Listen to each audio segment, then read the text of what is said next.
Hi, welcome to my YouTube channel. ನನ್ನ ಕತೆ ನಿಮ್ಮ ಜೊತೆ. ನಾನು ನಿಮ್ಮ ರೇಖಾ ಶಿವಸುತೆ. ದಯವಿಟ್ಟು ನನ್ನ ಚಾನಲ್ನ ಸಬ್ಸ್ಕ್ರೈಬ್ ಮಾಡಿಕೊಳ್ಳಿ. ಕತೆ ನಿಮಗೆ ಇಷ್ಟವಾಗಿದ್ದರೆ ಲೈಕ್ ಮಾಡಿ, ಶೇರ್ ಮಾಡಿ, ಕಮೆಂಟ್ ಮಾಡಿ. ಪುಟ್ಟ ಗೌರಿ ಮದುವೆ ಭಾಗ 29. ಮಗ ಸುಧಾ, ಯಾಕೋ ಕಣ್ಣು ಜಾಸ್ತಿ ಜಡಿತಾವೆ. ಬೆಳಿಗ್ಗೆ ಬಿಸಿಲಲ್ಲಿ ಜಾಸ್ತಿ ಓಡಾಡ್ಬಿಟ್ನಲ್ಲ, ಅದಕ್ಕೆ ಅನಿಸುತ್ತೆ. ನೋಡು, ಮಧ್ಯಾಹ್ನ ನಿದ್ದೆ ಮಾಡಿದ್ರೂ ಕಡಿಮೆ ಆಗಿಲ್ಲ. ನಾನು ಹೋಗಿ ಮಲಗ್ತೀನಿ ಅಂತ ಹೇಳಿದ ನಂಜಮ್ಮ ಎದ್ದು ತಮ್ಮ ರೂಮ್ ಕಡೆ ಹೋಗುತ್ತಾರೆ.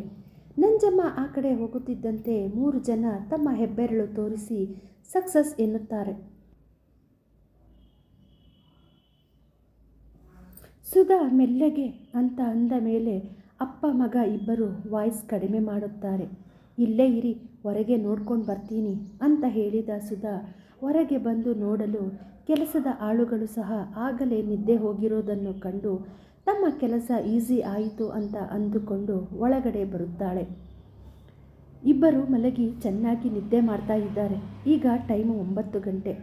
ಗೌರಿನ ಕರ್ಕೊಂಡು ಊರಿನ ಒಳಗಿನಿಂದ ಹೋಗೋದಕ್ಕೆ ಹೋಗಬೇಡಿ. ಯಾರಾದರೂ ಎಚ್ಚರ ಇದ್ದು ಕಾರ್ನ ನೋಡಿದರೆ ಸಮಸ್ಯೆ ಆಗುತ್ತೆ. ಹೇಗಿದ್ರೂ ನಮ್ಮ ಹೊಲದ ಬಳಸಿಕೊಂಡು ಹೋದರೆ ಮೇನ್ ರೋಡ್ ಸಿಗುತ್ತೆ ಅಲ್ವಾ, ಅದೇ ದಾರಿಯಲ್ಲಿ ಹೋಗಿ ಎನ್ನುತ್ತಾಳೆ. ಸರಿ ಸುಧಾ, ನೀನು ಹೇಳಿದಂತೆ ಆಗಲಿ. ಗೌರಿನ ಲಗೇಜ್ ತಗೊಂಡು ಬರೋದಕ್ಕೆ ಹೇಳು ಎಂದನು ರಮೇಶ. ರೀ, ಈಗಲೇ ಬೇಡ. ನೀವು ಈಗಲೇ ಹೋದರೆ ಆ ಮೇಷ್ಟ್ರು ಬರೋ ತನಕ ವೆಯ್ಟ್ ಮಾಡಬೇಕಾಗುತ್ತೆ. ಅದಕ್ಕೆ 4 ಗಂಟೆಗೆ ಮನೆ ಬಿಡಿ. 6 ಗಂಟೆ ಅಷ್ಟರಲ್ಲಿ ಅಲ್ಲಿರಬಹುದು. ಈಗ ಹೋಗಿ ಸ್ವಲ್ಪ ಹೊತ್ತು ಮಲಗಿ ನಿದ್ದೆ ಮಾಡಿ ಅಂತ ಹೇಳಿ ಗಂಡನನ್ನು ಕಳುಹಿಸಿ ಗೌರಿಯ ರೂಮಿಗೆ ಬರುತ್ತಾಳೆ. ಏನೋ ಯೋಚಿಸುತ್ತಾ ಕುಳಿತಿದ್ದ ಗೌರಿಯ ಬಳಿ ಬಂದ ಸುಧಾ, ಗೌರಿ, ಏನು ಅಷ್ಟು ಗಾಢವಾಗಿ ಯೋಚನೆ ಮಾಡ್ತಾ ಇದ್ದೀಯಾ ಎಂದಳು. ಏನೂ ಇಲ್ಲ ಅಕ್ಕ, ಏನೂ ತಪ್ಪು ಮಾಡದೇ ಇರೋ ನನಗೆ ಆ ದೇವರು ಯಾಕೆ ಇಷ್ಟೊಂದು ಸಮಸ್ಯೆ ತಂದು ಒಡ್ತಾ ಇದ್ದಾನೆ ಅಂತ ಯೋಚನೆ ಮಾಡ್ತಾ ಇದ್ದೀನಿ ಅಷ್ಟೆ ಎಂದಳು. ಇಷ್ಟು ಪುಟ್ಟ ತಲೆಯಲ್ಲಿ ಅಷ್ಟು ದೊಡ್ಡ ಯೋಚನೆ ಎಲ್ಲ ಮಾಡೋದಕ್ಕೆ ಹೋಗಬೇಡ.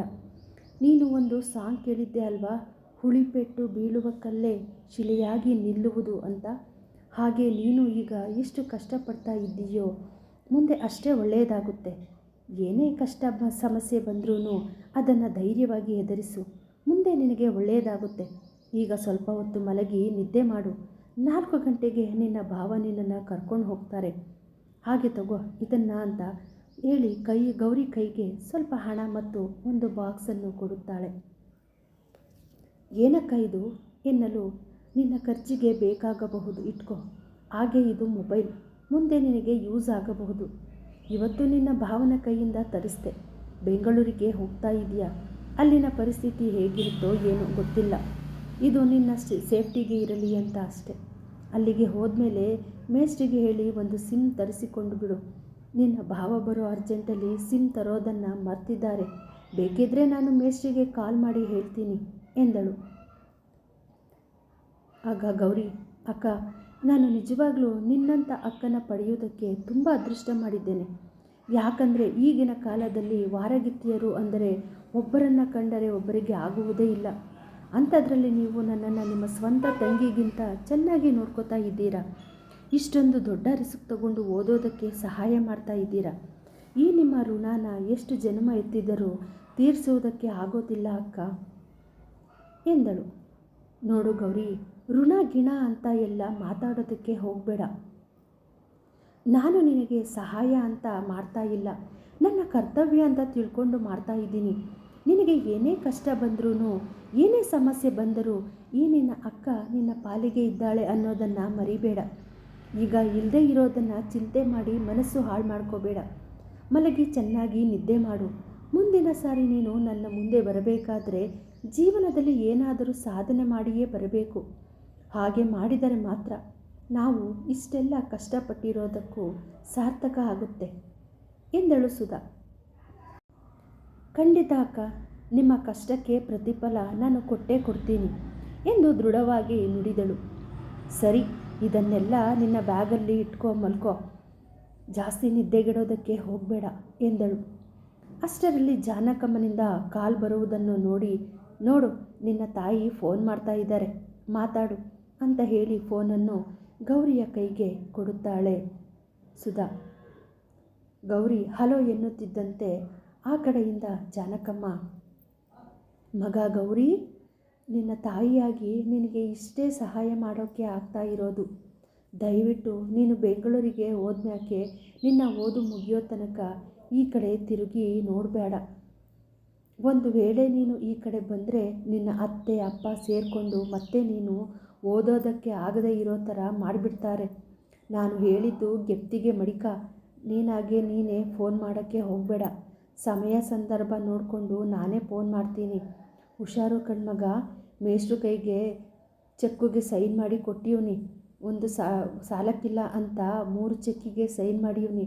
ನಿನಗೆ ಅವಶ್ಯಕತೆ ಇದ್ದಾಗ ಬ್ಯಾಂಕಿಗೆ ಹೋಗಿ ದುಡ್ಡು ತಗೋ, ಆಯಿತಾ? ಈಗ ಫೋನ್ ಮಡಗ್ತೀನಿ ಎಂದಳು. ಸರಿ ಕಣವ, ನೀನು ಹೇಳಿದಂಗೆ ಆಗಲಿ. ನೀನು ಆಸೆ ಪಟ್ಟಂಗೆ ಚೆನ್ನಾಗಿ ಓದಿ ವಾಪಸ್ ನಾನು ಹಳ್ಳಿಗೆ ಬರೋದು. ಪುಟ್ಟುನ ಚೆನ್ನಾಗಿ ನೋಡ್ಕೊ, ಹಾಗೆ ನಿನ್ನ ಆರೋಗ್ಯದ ಕಡೆ ಗಮನ ಕೊಡು. ನಾನು ಫೋನ್ ಮಾಡ್ತೀನಿ ಅಂತ ಹೇಳಿ ಫೋನ್ ಕಟ್ ಮಾಡಿದಳು. ಸುಧಾ ಗೌರಿಯನ್ನು ನೋಡುತ್ತಾ, ನಿನ್ನ ತಾಯಿ ಇದೇ ಧೈರ್ಯನ ಮೊದಲೇ ತಗೊಂಡಿದ್ರೆ ನಿನಗೆ ಈ ಪರಿಸ್ಥಿತಿನೇ ಬರ್ತಾ ಇರಲಿಲ್ಲ. ಹೋಗಲಿ ಬಿಡು, ಇಷ್ಟೆಲ್ಲ ತೊಂದರೆಗಳನ್ನು ನೀನು ಅನುಭವಿಸುವುದು ನಿನ್ನ ಹಣೆಯಲ್ಲಿ ಬರೆದಿತ್ತು ಅಂತ ಕಾಣಿಸುತ್ತೆ. ಇದನ್ನೆಲ್ಲ ಕೆಟ್ಟ ಕನಸು ಅಂತ ಮರೆತು ನಾಳೆಯಿಂದ ಹೊಸ ಜೀವನ ನಡೆಸು ಅಂತ ಹೇಳಿ ಗೌರಿಯಿಂದ ತನ್ನ ಮೊಬೈಲ್ ತೆಗೆದುಕೊಂಡು ತನ್ನ ರೂಮ್ ಕಡೆ ಹೊರಟಳು. ಬೆಳಗಿನ ಜಾವ 3:30 ಆಗಿತ್ತು.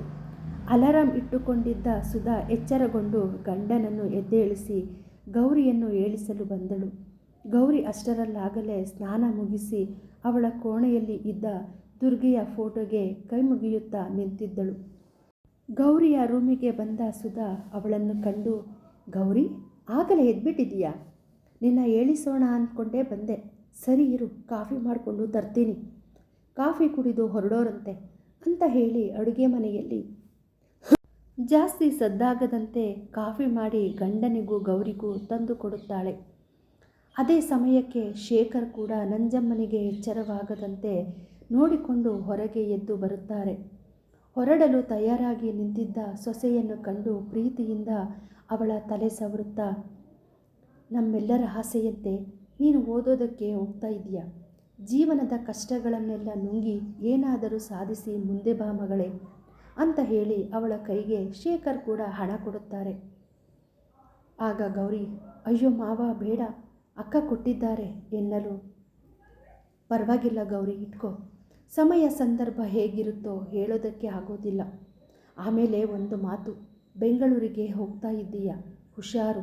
ಅಲ್ಲಿ ನಮ್ಮವರಿಗಿಂತ ಮೋಸ ಮಾಡುವವರು ಕೂಡ ಇರುತ್ತಾರಂತೆ. ಅಲ್ಲಿ ಯಾರು ಹೇಗೆ ಅನ್ನೋದು ತಿಳ್ಕೊಳ್ಳೋದು ಬಹಳ ಕಷ್ಟ. ಸಡನ್ನಾಗಿ ಯಾರನ್ನು ನಂಬುವುದಕ್ಕೆ ಹೋಗಬೇಡ. ನಿನ್ನ ಬುದ್ಧಿ ನಿನ್ನ ಕೈಯಲ್ಲಿ ಇರಲಿ. ನಿನಗೆ ಏನೇ ಸಮಸ್ಯೆ ಬಂದರೂ ನಾವೆಲ್ಲ ನಿನ್ನ ಜೊತೆಯಲ್ಲಿ ಇದ್ದೀವಿ ಅನ್ನೋದನ್ನು ಮರಿಬೇಡ, ಕಾಳಜಿಯಿಂದ ಹೇಳಿದರು.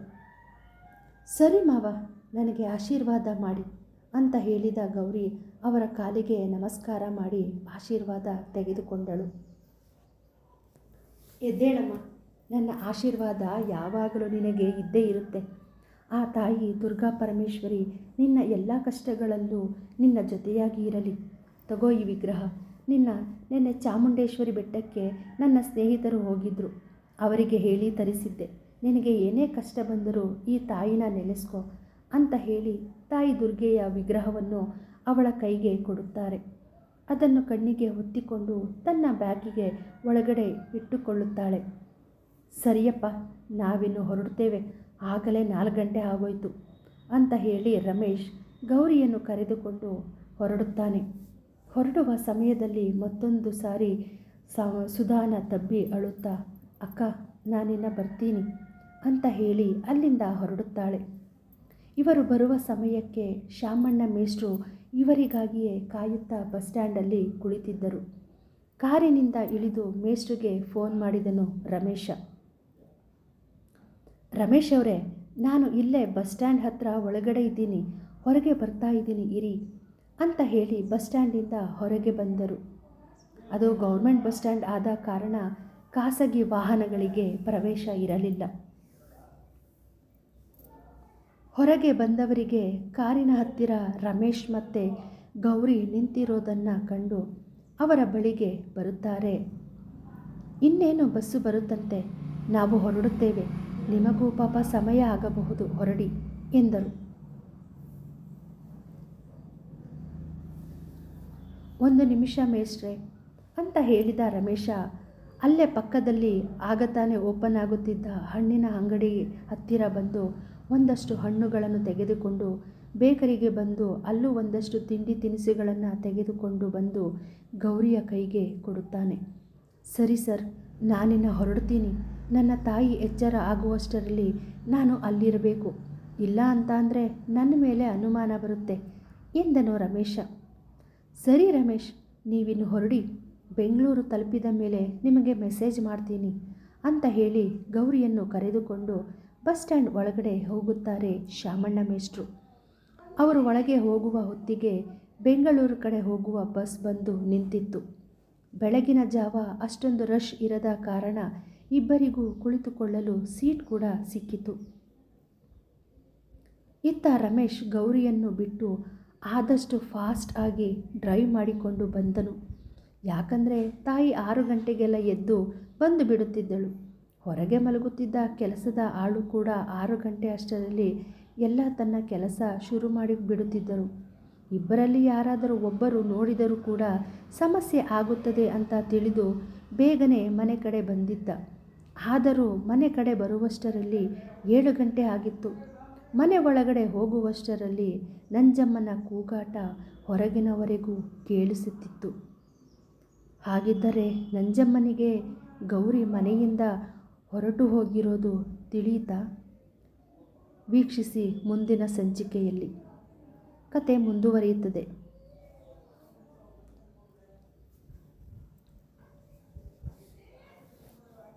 ಕತೆಯನ್ನು ಕೇಳಿದ ನಂತರ ನಿಮ್ಮ ಅಭಿಪ್ರಾಯವನ್ನು ಕಮೆಂಟ್ ಮೂಲಕ ತಿಳಿಸಿ. ಕತೆ ನಿಮಗೆ ಇಷ್ಟವಾಗಿದ್ದರೆ ದಯವಿಟ್ಟು ನನ್ನ ಚಾನಲ್ನ ಸಬ್ಸ್ಕ್ರೈಬ್ ಮಾಡಿ, ಹಾಗೆ ಲೈಕು, ಕಮೆಂಟು, ಶೇರ್ ಮಾಡಿ. ನಿಮ್ಮ ಪ್ರೋತ್ಸಾಹದ ನಿರೀಕ್ಷೆಯಲ್ಲಿ ಧನ್ಯವಾದಗಳು.